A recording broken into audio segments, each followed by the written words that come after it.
Bonjour chers auditeurs et chères auditrices de notre web radio R212, Mohamed Benhamed, en sa qualité d'expert invité, partage son avis et sa réflexion avec vous dans cet article intitulé Transformer la pénurie en prospérité, innovation et stratégie pour une gestion durable de l'eau au Maroc. Le voici en podcast pour vous. Mohamed Benhamed introduit ici une réflexion approfondie sur les solutions novatrices qui peuvent être mises en place de la manière suivante. Face à la raréfaction croissante des ressources en eau, exacerbée par les effets du changement climatique et une demande en hausse, le Maroc se trouve à un carrefour décisif. Les approches traditionnelles de gestion de l'eau, bien qu'essentielles, ne suffisent plus à répondre aux défis actuels. Cet article explore des solutions novatrices, telles que la réutilisation des eaux grises, l'intégration de panneaux photovoltaïques flottants, ou encore les couvertures de réservoirs, en s'appuyant sur des données empiriques récentes et des expériences internationales transposables. L'objectif est de démontrer comment des technologies et des approches collaboratives peuvent transformer cette crise en une opportunité durable pour le Maroc. L'expert met en lumière la complexité des défis auxquels fait face la gestion de l'eau au Maroc ainsi. Une gestion hydrique face à une pression sans précédent, la gestion de l'eau au Maroc est confrontée à des défis complexes, mêlant une raréfaction des ressources hydriques, une surexploitation accrue et une urbanisation rapide. Selon l'UNESCO, 2023, le Maroc a vu ses ressources en eau par habitant chuter de 45% en 30 ans.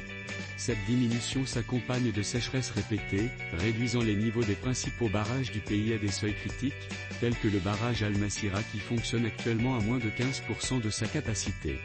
Parallèlement, l'utilisation inefficace de l'eau dans les secteurs agricoles et domestiques aggrave la situation.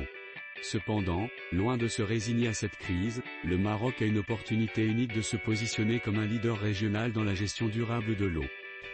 À travers des innovations technologiques, des politiques inclusives et une coopération internationale renforcée, il est possible de réinventer les approches hydriques actuelles tout en garantissant un avenir résilient.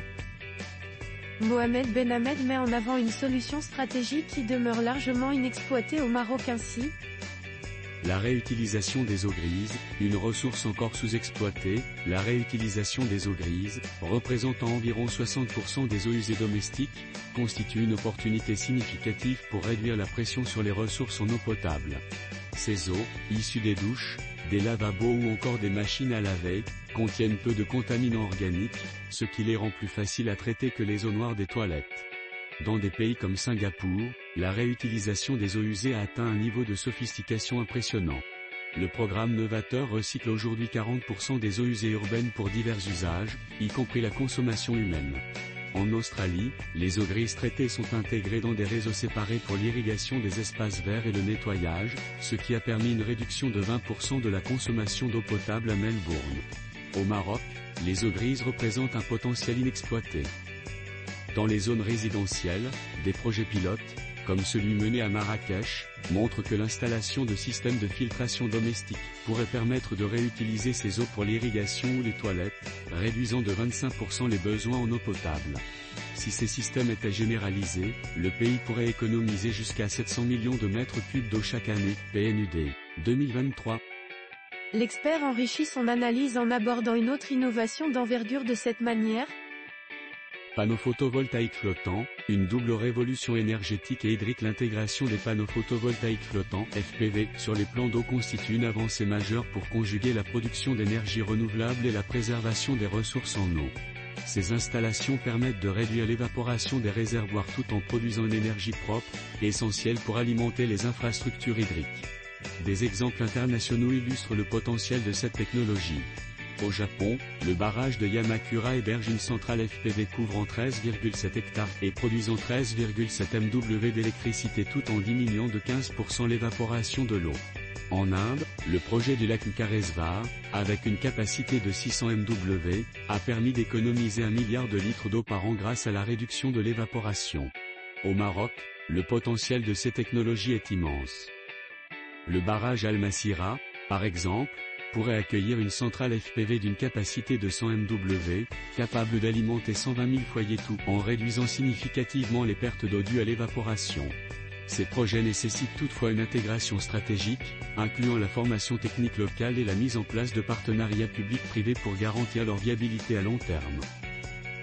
Mohamed Benhamed attire également l'attention sur un aspect incontournable de la gestion de l'eau ainsi.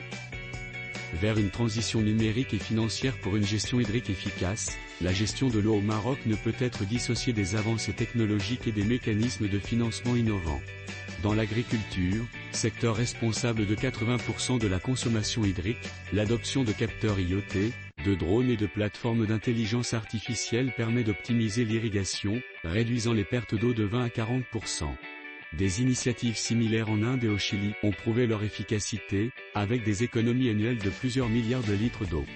Par ailleurs, le financement des projets hydriques nécessite des approches disruptives. Les Green Bonds pourraient soutenir des initiatives comme la réutilisation des eaux usées ou l'installation de panneaux solaires flottants, tout en attirant des investissements durables. Le barrage de Taxir, financé partiellement par des obligations vertes, illustre cette possibilité au Maroc. Une feuille de route claire est essentielle pour guider ces efforts. Parmi les indicateurs de succès figurent la réduction des taux d'évaporation des barrages, l'augmentation des surfaces irriguées grâce aux eaux usées traitées, ou encore la baisse des prélèvements dans les nappes phréatiques. Avec des partenariats internationaux renforcés, le Maroc pourrait s'inspirer des Pays-Bas ou d'Israël pour bâtir une gestion hydrique durable, alliant résilience environnementale et efficacité économique. L'auteur approfondit sa réflexion ainsi. Couverture de réservoirs et gestion intégrée aux énergies, les couvertures de réservoirs, souvent négligées, constituent une solution pragmatique pour préserver les ressources hydriques. Ces structures, installées à la surface des réservoirs, permettent de réduire l'évaporation de l'eau jusqu'à 80%, tout en limitant la prolifération des algues. Les Émirats arabes unis ont expérimenté ces systèmes dans le désert d'Alain, économisant 80% de l'eau des réservoirs tout en maintenant la qualité des ressources. Aux États-Unis, la ville de Los Angeles a adopté les shade balls, des boules flottantes qui protègent les réservoirs tout en économisant des millions de gallons d'eau par an. Au Maroc, le barrage Sidi Mohamed Ben Abdallah pourrait être équipé de ces solutions pour réduire les pertes d'eau et, combiné à des panneaux solaires flottants, produire une énergie propre pour alimenter les zones rurales environnantes. L'expert insiste sur le rôle clé des technologies numériques dans la modernisation de la gestion hydrique en disant: mobilisation numérique et collaboration internationale, de la crise à l'opportunité. L'utilisation des technologies numériques représente une étape cruciale dans la modernisation de la gestion hydrique. Les capteurs IoT permettent un suivi en temps réel des niveaux d'eau dans les barrages et les nappes phréatiques, tandis que l'intelligence artificielle offre des prévisions précises pour optimiser les allocations d'eau. La collaboration internationale joue également un rôle déterminant. Singapour, Israël et les Pays-Bas démontrent l'importance d'un partage des connaissances et d'une gestion transfrontalière efficace. Le Maroc, en tirant parti de ces expériences, peut non seulement moderniser ses infrastructures, mais aussi devenir un acteur clé dans la coopération régionale sur l'eau en Afrique du Nord. Mohamed Benhamed a conclu son article en ces termes. Le Maroc, confronté à une crise hydrique sans précédent, a les moyens de transformer ce défi en une opportunité durable. En combinant des technologies innovantes, comme la réutilisation des eaux grises et les panneaux photovoltaïques flottants, avec des approches intégrées et collaboratives, le Royaume peut garantir une gestion hydrique résiliente. Ce chemin nécessite une vision claire, soutenue par une volonté politique forte et l'implication active des citoyens.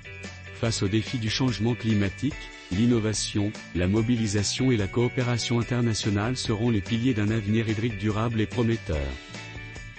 Chers auditeurs et chères auditrices de la Web Radio R212, merci d'avoir été à l'écoute de ce podcast et de partager avec nous ce moment d'échange et de découverte.